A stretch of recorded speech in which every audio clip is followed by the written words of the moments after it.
Hey everybody, it is time for the Interstate of Music podcast. I'm your host, Jeff Peterson, and with me on this podcast, I've got a really, really cool artist that I want everybody to get a chance to meet while I meet her as well, and I want to bring her on board. She is a singer, songwriter, multi-instrumentalist, which I like. What does that mean today? It's like, for me, that would mean like, I don't know, like a kazoo, maybe like hands on the table kind of a thing. That's Spoons. about where, yeah, it's spoons. I can totally do spoons. Ladies and gentlemen, welcome Pamela Hopkins to the show. Welcome. Hello. How are you doing? I'm doing good. Before we get too far into this, we've got an extra guest on this podcast, and I'd like to. Well, if you look behind you, you're the one that brought him or her. So I'd like you to introduce our friend here. What do we got going on? This is Smokey. This is my cat. So Hey, Smokey likes to hang out by the window. So we crack the window because she'll turn the other way and she'll watch out the window. Well, welcome to the Interstate of Music podcast, Smokey. Smokey the cat. She may start talking here a little bit when she wants to be petted. She'll get down and get in my lap. So hey, I love it. I love random guests that show up to the podcast. So let's quickly go over the multi-instrumentalist part of this, because I kind of joked around about it, but I am constantly amazed at the skills and the different talents involved with musicians and how they get into one instrument and then randomly get into another one. Tell me a little bit about what you started playing or started focusing on when you were, first starting, and then what you kind of graduated into, and what's your like whole resume of instruments that you're doing now? Right. Okay. So I started playing the cello in the 5th grade. And from there, did you know how big the cello was when you decided you wanted to play the cello? I know. So I didn't. I had to ask the music teacher what it was. And I was like, they did like a hearing test in 4th grade, I guess, to see how well you matched pitch and if you could hear pitch, things being higher and lower. And I tested really high. And so she called my parents and was like, hey, your daughter is musically gifted and we'd like to have her in the orchestra and we'd like to have her play the cello. I guess she needed cello players. And I know she looked at my fat fingers that aren't working. I don't know how she picked it, but this is hard for me on a violin, so it's more like this. Yeah. Anyway, so she said, "Yeah, you're going to play the cello," and it was a B carrying that thing home in elementary school every day. I'm like, at what point do you, whoever's responsible at that point of getting you to and from any lessons whatsoever, like it's like you've got to have a minivan at that point. It's like. Right. Like, well, the bass is bigger. The bass is bigger. So oh, true. Yeah, but the cello is pretty big. Well, so I had to walk back and forth from school. I lived probably about uphill both ways, 7 feet of snow. I've heard the stories. Yeah, I've heard it. Yeah. No, it was probably a 3/4 mile walk, though. I would have to say, maybe almost a mile. We all walked up. It took me about 20 minutes to walk home. So however long 20 minutes is home, almost a mile probably at a slow child's pace. Yes. Sometimes we skipped and, we all walked in a group and walked home, because if you lived within 2 miles, the bus didn't run. So I was stuck carrying that cello. I would guess on cello days, you were probably more of a 35-minute walker. I tried to find, I was like, can I please get some picture? I mean, we'd play on the side of the road, like, give me a ride. It's like people play flute and you're sitting here with a cello, throw in the backpack, call it a day. So did you truly learn the cello to a point where you felt 10 years. Oh, yeah, I played for 10 years. Yeah. I played the cello. I actually went to college on a cello or a, orchestra scholarship and a choir scholarship. I got a dual scholarship.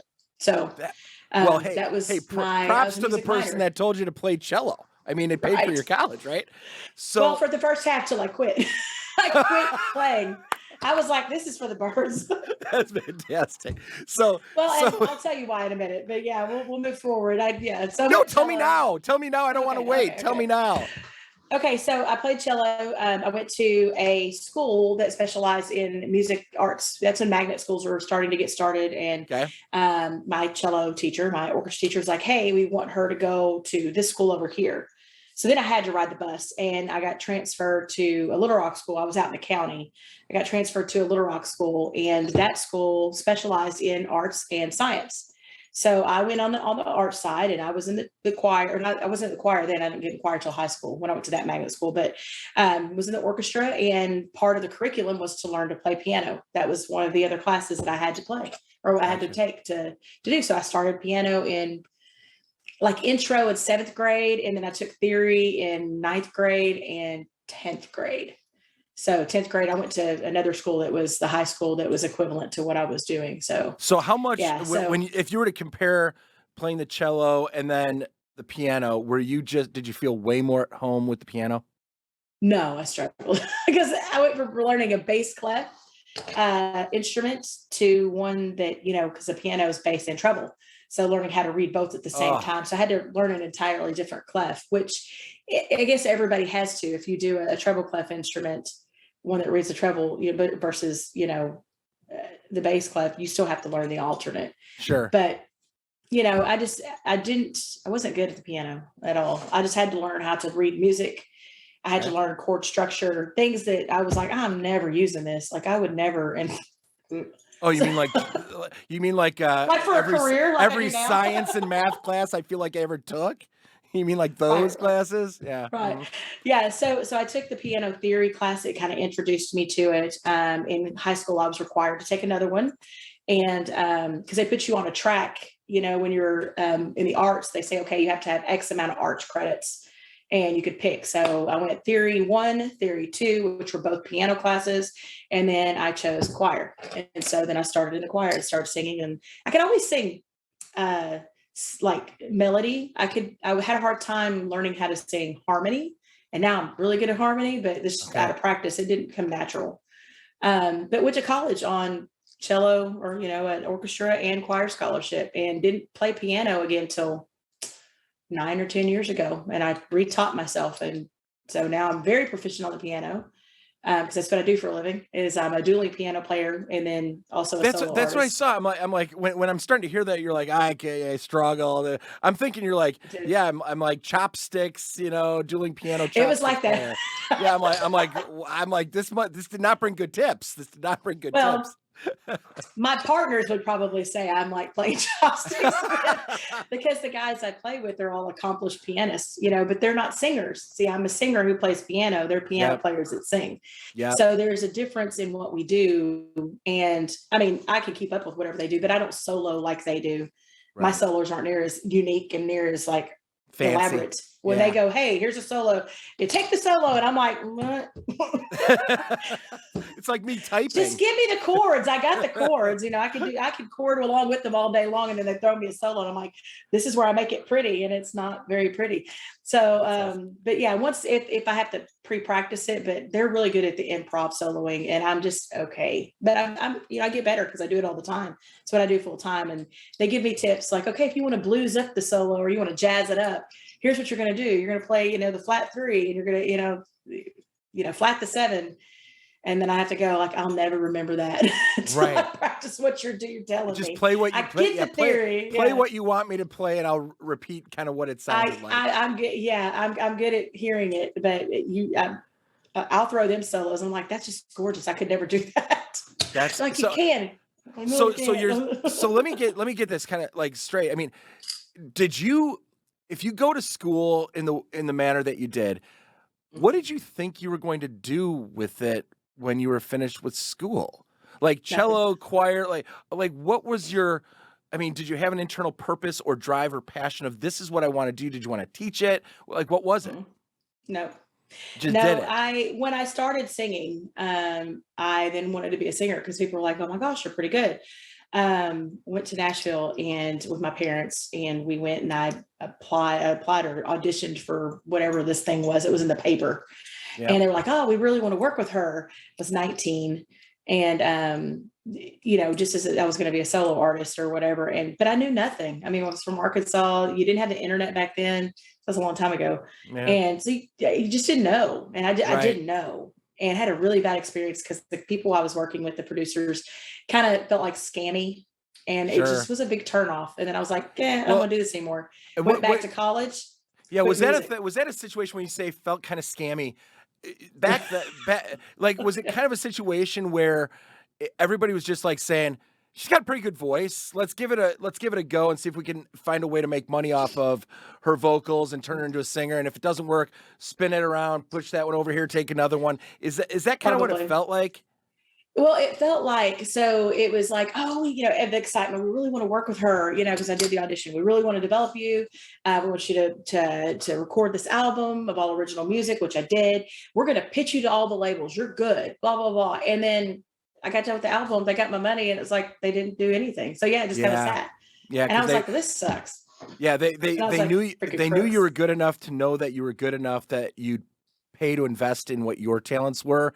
And then they're like, okay, we got what they probably had no connections. They were just trying to make money for the studio, I'm sure. Yeah, right. Totally. Yeah. So, and I came back and I never lived there. We would go back and forth because we're not too far from Nashville. And stuff, sure. But my parents tried to talk me into moving to, well, you should just, quit college and go move to Nashville and chase that dream. And they pushed me. And at that point I was like, I don't like the way this feels. And the more they pushed me, the more it was a turn off. I was like, I don't want anything to do with it. Wow, having this is a different twist because most parents are like, no, stay in college, that music thing, it'll be there, but you don't know what that's going to turn into. Finish college and they're like, no, go for it. They were like, well, I had twist. Yeah, I had just met my boyfriend, which is my husband now, but and I was like, well, and I was going through another, heartbreak of a different one, and I was just like, I don't know I kind of felt lost, but I was like, if I pursue music, and then all that happened.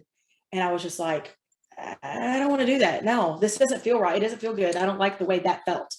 So I'm not doing it. And they were like, well, I mean, you should consider it, get a job there. Well, they were paying for college. So I'm sure at the time I had a half scholarship and they were paying the other half. They're right. And one of the deals was, if you quit, we don't pay anymore. So you should quit. You should quit. It's not, that sounds kind of scammy. Well, my thought was, you're paying for my college. I ain't quitting crap. So you finish paying for it. I'm not a fool. And I was the first one to graduate in my family. So I got out in 4 years, but, got married. And about 10 years ago, 10 years ago, I started getting interested in it. I started I sang in church, I sang karaoke. Sure. But I quit playing instruments. I was like, I don't have a need for a cello anymore. I don't want to be in an orchestra. I was burnt out. It's a lot easier to carry around your voice than an instrument, right? Well, especially a piano, or cello. But so basically, I had a piano, but just sat there. And my husband's like, "Are we getting rid of this piano? It's like an eyesore. It's a huge antique piano that my parents bought me when I was 15." And I was like, "No, my parents bought me that when I was 15. I still have it." So he's still trying to get rid of it. He's like, we got like 4 pianos. I can't stop. I can't stop looking at Smokey. Cover up, sister. Smokey, this is definitely an explicit podcast, dude. Smokey here. Taking a bath on air. Just bring it in. It's fine. It's awesome. That's all right. Get that out of your foot. Clean the feet, yeah. So clean mine too. Yeah, right. Yes. That's so fantastic. You're awesome. Look at those are the fuzzies, the comfy ones. Yeah, my air conditioner's on in here, so I'm like cold. My feet are got cold. That chill going. So you finished college, awesome. So you start 9-10 years before I did this. So what did you do? I was a cop for 13 years, and then I went back to college and got my master's degree and became a teacher. So okay. Yeah, there you go. That's so fantastic. So teaching what? I taught 7th and 8th grade English, and then I taught 4th grade all subjects. That is fantastic. Yeah. My dad got sick with Go ahead. My dad got sick with cancer, and I had to find a different career because I needed more time off to help my mom take care of, if they needed me, because my mom was having like many strokes. And when you're a teacher, everybody says, "Oh, you get all that summertime off." You work a lot as a teacher, and they only give you during the school year 10 days. Well, I have 2 sons that are type 1 diabetics, and one was diabetic when he was 4. So he was extremely short, extremely small. And, every 3 months we were at the doctor, you had to check his, his blood sugar levels, and we were checking A1Cs. And then my youngest son, he got diagnosed at 14. And so he's 17 now. So he, it's, at that time, it was like we knew he was going to be diabetic because we'd already had him tested. He had the gene for it. And they were like, yeah, he's got the markers. And so we were starting to do a lot of out of town testing to keep him from onsetting. So I had to find something that gave me a little bit more flexibility. And so I actually became a yearbook sales rep, and I made my own schedule. So that allowed me to. So that was the third career. And I still work for Balfour. We actually own our territory now. And I think that says a lot about, I don't want to say it's a typical journey, because yours was much more personal. There was purpose behind the personal part of it. But when you talk about musicians and artists, they always seem to have this journey that like got shoved off to the side for a while, redirected, but they kept it alive in some way in their head or what they wanted to do. And then at some point it just kind of pops and it just becomes way more important, and they go for it in a different way. And it sounds like that's kind of what happened to you not that long ago. Everything kind of happened at one time. It's like I was in my last year of teaching before I quit and switched. That was my last year teaching fourth grade. And the opportunity came up where it was like, I told my husband, went to the dueling piano bar, and I was like, I could totally do that. I could relearn piano. Yeah. And he just looked at me and I said, we got the piano sitting in the house. I mean, I could relearn it. And he just like, he's like, I'm going to have to listen to you relearn that piano. I'm not sure I'm ready for that. Right. Well, and it's a different way that we do it. We don't read music. It's all out of ear, and it's all reading chords, and it's knowing how to put the chords together, get the sound that what the record sounds like. So it was one of those that I started kind of doing it part-time my last year of teaching, kind of in the middle of the year. And I was sitting in at first, it was like, I'm sitting in and I'm learning. And then they actually go, hey, do you want a job? I was like, yeah. They're like, it'll only be like 2-3 nights a week, but you'll be learning, the craft, you're learning what we do and why this is a special niche in the market of music. And I did that part-time while I taught my last year. And by the time the summer came, my dad had, like I said, he just got diagnosed with cancer again. He passed 2 years ago, but he just got diagnosed with cancer again. My mom was starting to have stroke, and all of this was compounding at one time. Yeah. And we just found out my son was going to be my youngest son was going to be a diabetic as well. We should know when he was going to onset. Because type 1 is is the autoimmune disease. It's not the one that's completely hereditary, but it's when they don't know why you get it. You just boom, it happens. And so all of that was at one time. And I was like, I got to do something. And so the first choice was, my boss was talking to me about going full time. And I was like, well, I can't go full time and teach, because that's a 9 to, that's I have to be school at 7:30 in the morning. Yeah, with kids. I'm grading and I have children. I was like, I can't do it full time. All of that's going on. I was like, well, so I was in a class, and somebody said, hey, did you see there was a publishing company that's hiring reps? And I was like, where? And this is like an early summer class. And I was like, Right. And I applied. Yeah. So I started working for Balfour. I got that job and was able to at least secure a day job in case the music didn't work. Yep. In case that fell through like halfway through. Yep. And I was like, well, I can make my own schedule there. I can kind of work from home. I can sleep in if I want to. I can take off and take my kids to the doctors. I can go to my parents' doctor's appointments. Whatever's needed, I can do. And still work nights as a musician. And about 3 years ago, so I was a yearbook rep. I transitioned to the other side of the company, and my husband retired as a cop as well. And we purchased the graduate side. So I actually am part-time with him. He's full-time because he takes the most of it. And I just do it part-time to help him. And I have a few schools, but we sell class rings and graduation announcements and caps and gowns to some of, so I help him with that. And then I do musician stuff full-time. And about 3 years ago, as well, almost 4 years ago, I decided to start trying to find my own sound again, and started writing again and recording solo stuff. So I still do the dueling, and now I have a band, and we play festivals and things like that. And then I record. Fun. So So when you talk about writing your own music, was that something that it started to come to you, or did you say, I want to do this? So you sat down and started kind of forcing yourself to do it? Or was it something that you have a song stuck in your head? Like what was the process for you? So for me, I wrote my first full song by myself back in 2006 after my husband got back from Iraq. And it's called Giving Back to Us. It was on my first EP. But I didn't record it until 2007. 2018. So it sat because I was a cop and then a teacher, and it sat in a drawer. Yeah. I was like, I had a demo of it, and that was it. Like, who knew? I didn't know then that I would ever release it or how to release it. Nothing. Right. But I was like, if I'm going to try to find my own sound, I have to do something. And I'm not great at songwriting by myself. That's what I figured out. I am good at ideas. I'm good at a storyline. I'm not good at coming up with a melody. And the reason is because I play so many cover songs. I'm afraid of emulating something I've already done. And so I kind of steer away from coming up with a melody. I let my co-writers do that now. They'll say, hey, what do you think about this? And then we'll kind of start singing. I'm like, yeah, that works. I have to go through my Rolodex of the 1,500 songs in my head and go, do any of them sound like that? Like, when I'm listening to it, this is funny because, in business, on my business side, I've always, and I've never loved like reading. It's like I've never been a person that, I'm going to read 7 books this year or whatever. I've never liked it. I'd rather watch the movie or read the Cliff Notes just to get by.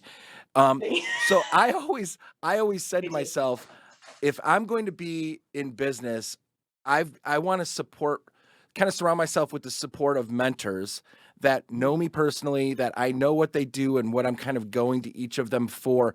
And that's kind of where I wanted to kind of hone in my business craft, if you will. Right. Not through reading somebody else's success story or 7 steps to this or be successful in 3 easy, steps, all that kind of stuff. Because I didn't want to regurgitate somebody else's success story and like stamp it as my own. I kind of wanted to gather all of it from everything that I knew, and it would just kind of come out my way at some point. And it's the same concept that you're talking about. If I read all these books, I wouldn't know what was me. By the time it's done, I'd have so much other stuff in my head and different opinions and all this kind of stuff. I wouldn't even know what was authentically me. So I kind of made the decision. I'm 54 now. I made the decision I wasn't going to read like a business book until after I was 50, because I'm like, at that point, I've pretty much exhausted. I've done. I am who I am type of a thing at that point, and it's kind of played out for me in the way that I kind of do these podcasts. I don't research the guests that I'm going to have on the podcast. If I happen to know a little bit more about them, I happen to, but it's so much more authentic for me, and it feels more comfortable for me to not ask you whether a hot dog's a sandwich or not, which I know you were asked on another podcast or show, but I don't want to. I was like, what? It's like, I don't know. I mean, I just eat it, It's like I put it in the microwave for 90 seconds and call it a day. So it's one of those things. I think the authenticity, the way you're talking about it, is it kind of translates into a whole lot of different things, because we hear so much and there's so much clutter in our world, and we don't know how it's going to regurgitate kind of out of us. So good on you for like really wanting the authenticity in your music. Well, and like I say, because I don't ever want somebody going, oh, well, that sounds. Now I do have influences, obviously, because there's artists that you follow, that are near and dear to your heart, and they'll say, oh, that's kind of like, I'll come up with a song and the storyline or the lyrics. And of course, here's the other thing: I only do a work tape, and then I send it to my producer, who then he takes the work tape, and his musicians come up with what comes out. Yeah, right. So I don't even have anything to do with that. And sometimes it'll come out kind of 90s sounding. And I'm like, that's fine with me. I love 90s country. Yep. Love 90s country. And I was like, the good thing about being an independent artist is, it's kind of a double-edged sword. The first thing is, as an independent artist, I do what I want, and I play where I want. I don't answer to anybody. Yep. As far as what music I have to put out or what sound I have to have, I get to determine that on my own. The other side of the sword is I have to finance it all myself, which is expensive, That really is. And I work to put music out. And when I do my solo shows, that's one of the things that I talk about. I tell them, hey, great, I would love you to stream my music, but it only pays me 0.002 cents per song you stream, per stream. Right. And then I have to split that between the other 2 co-writers. Right. So it's easier if you just buy my CD. Yeah, pretty please. Here's a hat. Here's a t-shirt. Yeah, the sticker for $4. I make more off the sticker. Right. So when you talk about, you said you had a band, but then you also talk about doing solo gigs. And not to like piss off everybody in your band, But what do you like better? Do you like solo or full band? Now here's the difference. So when I do solo, it's usually a more intimate setting. So it's going to be like I do like patio concerts at the winery. So they bring people in every Saturday and Sunday, and I'm there about once a month. They'll bring me in, and I have people that come and follow me that just are there to hear. Yeah, they're like, we love what you do. I'm able to goof off more, and I do more kind of the dueling piano style. There, and I mix my originals in with it. My drummer usually goes with me, and so it's just me and my piano and him. And he drums it. He knows my songs, obviously, because he's in my band. So if somebody goes, play some originals, which my people that come there do, they want to hear them. They're like, hey, play this one, play that one, and I've got about 15 of them out, and then we've got like 6 more that are releasing. So it's okay, do you want to hear a new one that I just wrote? And I could actually be a little bit more personal. Whereas when my band does it, I like the full sound of the band, because the songs that I've written and that you would hear on the radio, on Spotify, on iTunes, on my CD are all full band. They're not stripped down like I have to do them. Right. And so in my head, I hear the band. They can't hear the band. Then I'm like, you got to check out the full band version, especially because I do like country rock, and there's a lot of, a few of my songs are really heavy guitar. I do some country pop as well, but my basic style, like, I have a song called Giving a Damn Don't Go With My Outfit. It's a country rock song. Little Rock Famous is a country rock song. It's very heavy on guitar. I have to play on the piano. It just doesn't sound the same. Yeah, right. So I like the full band sound, but I like the intimacy of doing the solo show if the crowd is with me. Well, the solo shows are, there's just a lot more opportunities to do them than full bands. Right. Well, I can do way more, because a lot of businesses like restaurants and things like that, they just want to pay, the guitar player with his, I want to play one person. When I do a band, I have to price it out because I have to pay my band, and I pay my band well. Because I'm like, since I do dueling pianos full time, I take off from that to do band stuff. So I have to replace my income. And I explain it that way. I'm like, look, I have to make at least this just for me. And I need my band members not to be booked with somebody else when I need them. So I pay them the same as I make. So if I'm going to be making 300 or 400 for that 3-hour block you need me paying, I have to multiply that times the number I have in my band. So, and that's just, to me, that's just fair. I know a lot of bands don't do that, or a lot of venues only want to pay 400 for the night. You're doing 3 hours, you're splitting it 4 ways. I'm like, $100. That's a lot of carrying in equipment, a lot of setting up. But that's why I could never figure out why drummers chose to be drummers, because if they're going to get paid the same as the guitar player or the vocalist, man, they got a raw deal. Right. But I try to be very fair with my band, and I try to split equally. Just because, and I tell them, they're like, that not everybody does that, or they have their own bands where it pays less and they don't make as much. And I'm like, well, we don't play as often, and I need you to play when I need you to play, and I need to make it worth your time to not go play with that band for $100. I need you to play for me for $300. I hope a lot of people are hearing that side of it, because people should pay, venues should pay for the value of the talent that they're putting out there, not just trying to, bring in all these people because they've got live music and they make all this money at the bar, and boy, we only got that band for $400. The value has to be there. It's got to start to, it has to start to elevate, because I'm going to tell you right now, I owned a bar that we did, I had live original bands coming through on a regular basis, and I paid well. And I paid my staff well, my bartenders well.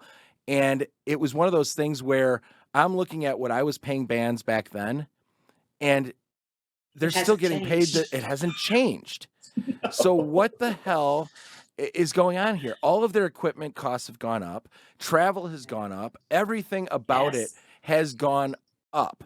But yet you think you can keep on paying bands the same $200 for an acoustic set or a duo, and then $500 for a full band.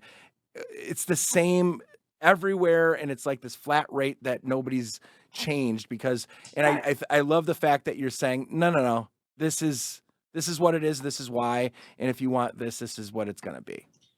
Well, and I'm fine with turning it down. And there's some that Right. I'll negotiate Sure. a little bit, but I do explain to them. I'm like, it's because they'll say, and some people are like, oh my gosh, that's a lot. If I say, well, we're between $1,300 and $1,500, that's the start. We play a wedding, it's more, Right. because it's specialty, and Yeah. we do different things, for the weddings and for different, That you play their corporate song events. list, you learn 15 songs that they love and all the extra time that goes into it. Right. And it's almost like people don't realize, they're like, well, gosh, that's only like, we're only asking you to play for 2 hours. I said, yeah, you're asking me to play for 2 hours, but it takes us 2 hours to set up. By the time, if you have nothing there, Right. by the time we've loaded in, we've set up sound, I've purchased all this equipment so that we sound good for Right. that has to be paid for. And I'm not asking you to pay for all of it, but that has to come back to me. Yep. So I have to figure out a way to put that in the band account as well. When I just spent $2,000 on speakers and Right. on a mixing board, on this, on that, and then my drummer's his pedal crashes through the bass drum. He's got to Right. replace that. Yeah. I'm like, that stuff costs money, and that's why. And I'm like, you don't have to pay my price. You get a different band, and I'm okay with that because it's whatever. This is my chance. Hey, everybody out there that's got a venue, step up. Let's go. Come on. These bands we love music. We love live music. They need to start making real money. At least let's just start moving it up slowly if you have to. But my gosh, if you're paying $500 tomorrow, start paying $700, $650. But there's got to be some level of elevation from back in the mid 90s to early 2000s. Come on. I was paying what they're making now. Come on, Right, let's step it up. Let's step it up, people. Well, and like I said, it's load in time. Then you can't load in and do all that and then start. You got to have, because people have to come in. You can't be like still setting up when people are coming in. That's kind of unprofessional. So you want to have it looking good. So you're there early, and then you're there an hour and a half after. Right. And then your drive home. It's an entire day for us. It's not 2 hours. They look at it as 2 hours or 3 hours. I'm like, no, it's an entire day. 100%. It's a whole day. And then my venues will be, hour or two away. So Pamela, tell me this as we kind of wrap things up here. What's really exciting? What are you really excited about that's going on now, or you've got coming in the future that you kind of want to share, or something that happened 5 years ago that you're re-releasing that you're really excited? What do you want to tell me about Pamela Hopkins like today, and what's coming down the road for us to start following you and just getting to know and love you? So today, and like I said, the best thing I guess right now that's kind of got me smiling real big is the Arkansas Country Music Awards. Right now, until the 14th of this month, you can go and vote. arkansasmusic.org/vote. I am up for 3 ACMA awards. I'm up for Country Artist of the Year, Female Vocalist of the Year, and Album of the Year for Giving a Damn Don't Go With My Outfit. So I could use a vote if you want to go there. It's just countrymusic.org or countrymusic.org. Scratch that.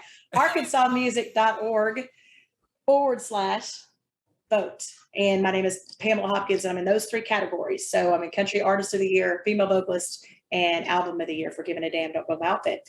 That voting is going on from now till March 14th. And then next Tuesday, I leave for Alaska and Hawaii. So I'm doing a military tour for the next 2 weeks, starting on Tuesday. No kidding. So I'll be up there in Fairbanks, Alaska, Fort Wainwright, Clear SF, I think is what it's called. It's like Space Force something up there. I'm not a military person. My husband was. I'm not. So me remembering that stuff off the top of my head. And then we fly to Hawaii the next week, and we'll be at Pearl Harbor for 2 nights and another base for 2 nights for 4 weeks. Have you ever done military type tours before? I have. I was in Guantanamo Bay back in October, and then I did a European tour right before COVID. How do you do those shows without just being so emotional during those shows? I'm just hearing you talk about it, the fact that you're going to do that, those are goosebump type things and events. It's got to be so exciting to have those. And here's the thing, they've got to be excited that you're coming to do it, but for you it's got to be like such this opportunity of being able to do it in such cool places for amazing people. Right. So I get emotional a little bit when we get there, but just seeing the soldiers and their families enjoying what we do, and kind of haven't been able to relax and let their hair down and listen to music and clap along and sing along. It's a blessing. And that's why every time the opportunity comes up, I'm like, sign me up, sign me up, sign me up. And so, like I said, we were in Guantanamo Bay for we're supposed to be there for a week, and then fly to Honduras, and they closed the Honduras that base right before we left. I don't know if it was a COVID deal or if they had the movement coming through. I don't know. We were just told we couldn't go, so we had to fly back home. But being in Guantanamo Bay with those guys, they hadn't had entertainment there. Of course, we were the first ones out after COVID. Right. And having them just be like, thank you. I mean, the funny thing is you go and they're thanking us. Yeah. We're like, no, thank you. Yeah, like, right. Thank you. It's such a cool, the passion from both sides and the appreciation from both sides. It's just, it's unique, and it's not like any other gig you're going to do. Ever. No. So every time the opportunity comes up, and we work with Armed Forces Entertainment and Pro Tour Productions, and every time my tour manager calls me and says, hey, are you wanting to do this? I just tell her yes. And then I tell my boss I'm not working. Yeah, right. Yeah, right. Because we always know like a few months in advance. So I'm like, hey, by the way, I need these days off. And she's like, okay. And I'm like, doing a military tour. Sorry, I'm not going to be here. And, all she could say is, and I tell my other boss too, my husband, I'm like, hey, you got this covered? Right. You got this? Yeah. And he always goes, if I tell you no, which are you going to say? Yeah, oh, I'm going anyway. Right. Going anyway. And he was former military, and he's a disabled vet. So it's my way of giving back. And I really enjoy it. And it's an honor to be able to do that. Pamela Hopkins, it has been an honor, and so awesome to get to know what you do, how you do it, and the passion behind what you're doing, and everything that you've done along the way that's made you who you are. It's been great to get to know you. And everybody, just vote for this girl every time you see or hear about her. Start following her and start paying attention to her music. It's what we should do. I mean, elevate the people that are going out there and trying to elevate everybody around them. So, Pamela Hopkins, thanks for being part of this podcast. It's been great to get to know you. Thank you. I appreciate it. I was gonna tell you something else real quick too. Yeah, hit me. As far if I have time, do I have a minute? Yeah, you got it. Go. Oh yeah. So we're talking about instruments. I also play the drums and the bass and the harmonica. So there's more than just two. We only got to the two. Every multi-instrumentalist has got to finally at some point list off all the things they could do so that my kazoo and my hand drums on the table and my spoons mean nothing. Hey, I was going to tell you, I don't play the kazoo, so you got me there. Boom. And the spoons, it's important stuff. And so if you need anybody on your tour that plays the spoons, the kazoo, I am in. I would love to do a military base. Yeah, Alaska, Hawaii, kazoo. I'm all about it. I got you. Pamela Hopkins, this is awesome. I appreciate it. Thank you. And check me out. Go to my website. PamelaHopkinsMusic.com. 100%. Hey, Smokey, wake up. Smoke. All right, she's out. After a hard spa day of bathing, she's knocked out now. That's awesome. She's got the sun's coming in. It's starting to shade over her now. She's like, it's bedtime. This has been the Interstate of Music podcast. Peterson out.